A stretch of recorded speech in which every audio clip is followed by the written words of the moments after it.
그것은 단순한 생리현상이 아니었습니다. 치료 불가능한 희귀병을 앓던 한 여인이 부끄러움과 고통 사이에서 매일 죽어갔던 기록입니다. 당신의 몸은 당신의 의지대로 움직입니까? 설화시면 9번째 기록을 시작합니다. 혼례를 치르기 전부터 그녀는 알고 있었습니다. 자신의 몸에 무언가 잘못되었다는 것을. 아무리 참으려 해도 복부에 차오르는 가스는 그녀의 의지를 조롱하듯 터져나왔습니다. 처음에는 약초를 다려 먹었습니다. 스님을 찾아가 기도를 올렸습니다. 하지만 의원들조차 고개를 저으며 이런 증상은 처음이라고 말했습니다. 그것은 장기의 문제가 아니었습니다. 신경과 근육이 제어를 잃은 이름조차 붙일 수 없는 병이었습니다. 시댁으로 시집간 첫날 밤, 그녀는 화장실에 숨어 온몸을 떨며 울었습니다. 들키면 안 돼. 절대 긁히면 안 돼. 하지만 몸은 그녀를 배신했습니다. 식사 시간마다 잠자리에서 시어머니 앞에서 통제할 수 없는 소리가 터져나왔습니다. 시댁 식구들의 눈빛이 변해갔습니다. 처음엔 놀람이었다가 곧 경멸로 마침내 혐오로 변했습니다. 그녀는 식사를 거르기 시작했습니다. 물도 마시지 않았습니다. 배가 고파 쓰러질 것 같아도 참았습니다. 왜냐하면 먹으면 다시 그 치욕적인 순간이 올 것이기 때문입니다. 며칠 동안 밥을 먹지 않아도 증상은 사라지지 않았습니다. 오히려 더 심해졌습니다. 공복에 차오르는 가스는 더 큰 소리를 냈고 그녀의 의지는 점점 무너져 내렸습니다. 그녀는 자신의 몸이 저주받았다고 믿기 시작했습니다. 그날 그녀는 깊은 산속으로 도망쳤습니다. 죽으려고 간 것은 아니었습니다. 단지 아무도 없는 곳에서 한 번이라도 자유롭게 숨쉬고 싶었던 것입니다. 그곳에서 그녀는 처음으로 울음을 터뜨렸습니다. 그리고 바로 그때 나무 뒤에서 한 여인이 나타났습니다. 공주였습니다. 공주는 며느리의 절규를 모두 들었고 그녀의 고통을 모두 목격했습니다. 하지만 공주는 놀라지도 동정하지도 않았습니다. 병이군요.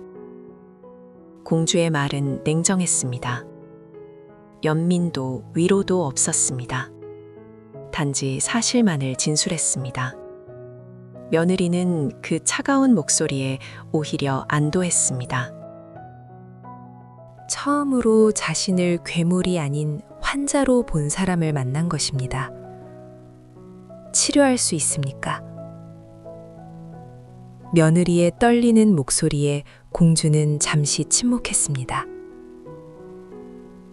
치료는 불가능합니다. 하지만 숨길 수는 있습니다. 공주는 며느리에게 제안했습니다. 자신과 함께 있을 때만 방귀를 뀌라고. 그러면 사람들은 공주 탓으로 돌릴 것이라고. 며느리는 처음에 거절했습니다. 공주를 더럽힐 수 없다고 했습니다. 하지만 공주는 단호했습니다. 나에게는 명예가 있습니다. 당신에게는 생존이 필요합니다. 명예는 회복될 수 있지만 당신의 목숨은 하나뿐입니다. 그날부터 그들의 기묘한 공모가 시작되었습니다. 며느리는 공주 곁에 있을 때만 식사를 했고, 공주는 그녀의 방패가 되어 주었습니다. 사람들은 공주를 손가락질했지만 공주는 개의치 않았습니다. 왜냐하면 공주는 알고 있었으니까요. 진정한 불행은 조롱당하는 것이 아니라 통제할 수 없는 몸으로 살아가는 것임을.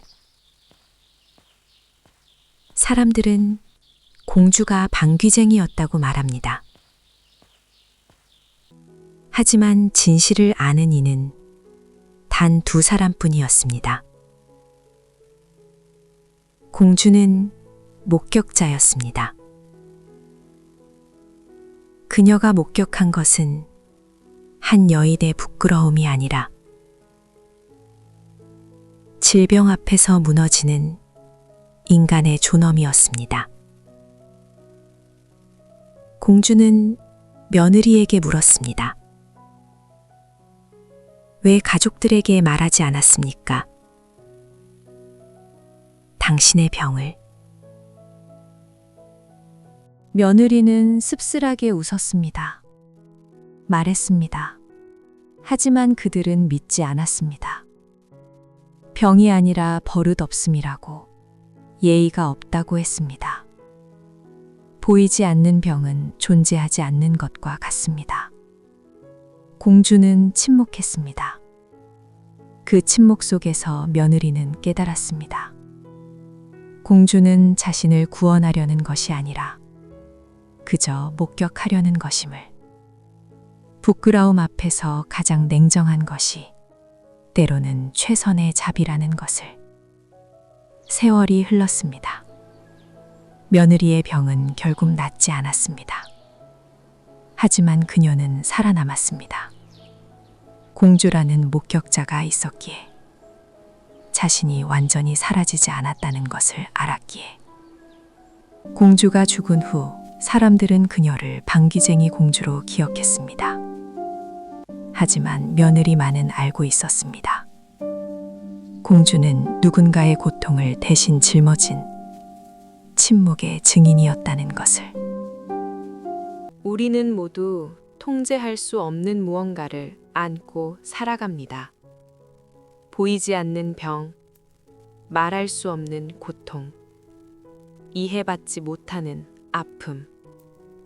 당신 곁에는 당신의 부끄러움을 목격해줄 누군가가 있습니까? 당신은 누군가의 은밀한 고통을 목격하고도 외면하지 않을 용기가 있습니까? 가장 깊은 자비는 때로 화려한 위로가 아니라 냉정한 목격과 침묵의 공모입니다.